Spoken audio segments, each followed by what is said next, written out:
Leikfélag Keflavíkur og leikfélag Fjölbrautaskóla Suðurnesja eiga í samstarfi nýtt sviðsverk sem sýnt verður í Frumleikhúsinu í Reykjanesbæ.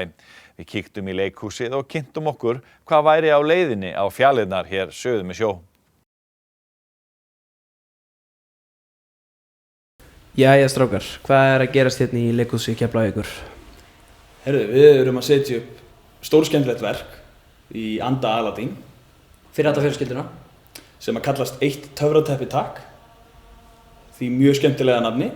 Og við erum að leikstýra krökkum úr Fjölbrautaskóla Suðurnesja. Fjölbrautaskóla Suðurnesja og í samstarfi við leikfélagi Keflavíkur og Vox Arena sem er leikfélagið í Fjölbrautaskólanum. Og hvað fjallar þetta leikrit? Þetta fjallar í rauninni strák á götunni sem að verður ástfanginn af prinsessu. Og já, þetta er svona þessi gegnumgangandi ástarsaga á milli þeirra og svona eins og Rómeó og Júlía, þau mega ekki vera saman og fyrir hvern er eitt töfrateppi takk hér í samfélaginu? Það er fyrir alla, klárlega. Alla fjölskylduna bara? Bara fjölbrautaskólanemendur munu hafa mjög gaman að þessu verki og börnin líka, bara mjög ánægð. Við vildum gera eitthvað sem var fyrir þá alla fjölskylduna, fullorðnir geta hlegið að þessu, börnin geta líka hlegið vel að þessu og bara unglingar allir saman. Eitthvað sem ekkert endilega eitthvað bara sem að einhver mamma eða pappi fara með barnið á og þau þurfa bara að sitja í gegnum þetta, heldur geta þau haft gaman að þessu líka. Já, nákvæmlega. Við vildum líka gera eitthvað sem okkur fannst skemmtilegt. Já. Að, þú veist, við vildum ekki setja eitthvað upp og búa eitthvað til sem að okkur langaði ekki að sjá og öðru fólki langaði ekki að sjá. Þannig að við erum búin að gera þetta eins skemmtilegt og við getum gert þetta. Og okkar teika á þessu, hvað var það húmor og alls konar, ég meina við erum hlæjandi á öllum æfingum og þá erum við bara mjög sáttir. Já. Líka gaman hvað krakkarnir eru búin að bæta inn í þetta og svona. Hvernig kom það til að þið voru ráðnir í þetta verk? Tja, við erum búin að leikstýra 1,5 verki. Já, í rauninni 1,5. Já, við gerðum eitt 2012 sem var frumsamið, sem að hét Jólin koma eða hvað.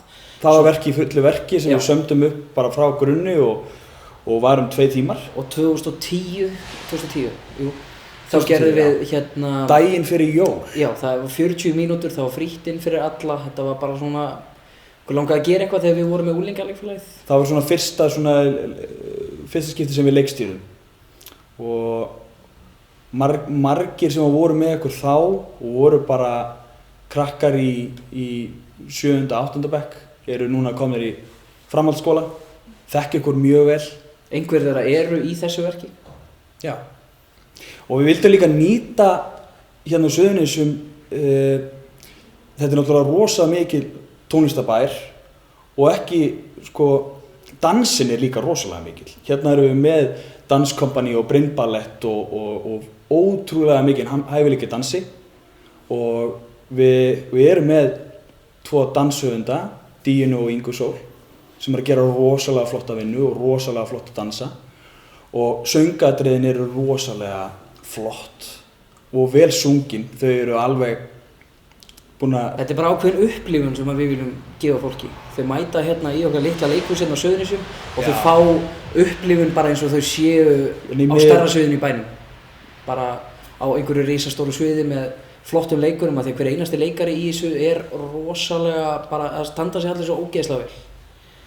Og bara miklu betur en við byggumst við þegar við byrjuðum. Það eru allir að bæta sig á hverju einustu æfingu. Og við værum líka ekki komið svona langt í ferlinu og þau væri ekki svona góð líka. Allir að vinna heimavinnuna sína og... Já.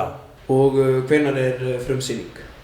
Það er frumsýning 1. apríl og það er ekkert djók.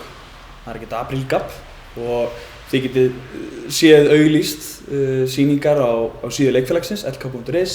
Like-síðu leikfélagsins og hérna like-síðunni hjá Fjölbrautaskóla nemendafélagi Fjölbrautaskóla Suðurnesja. NFS og svo verður þetta í bæjarmiðlunum.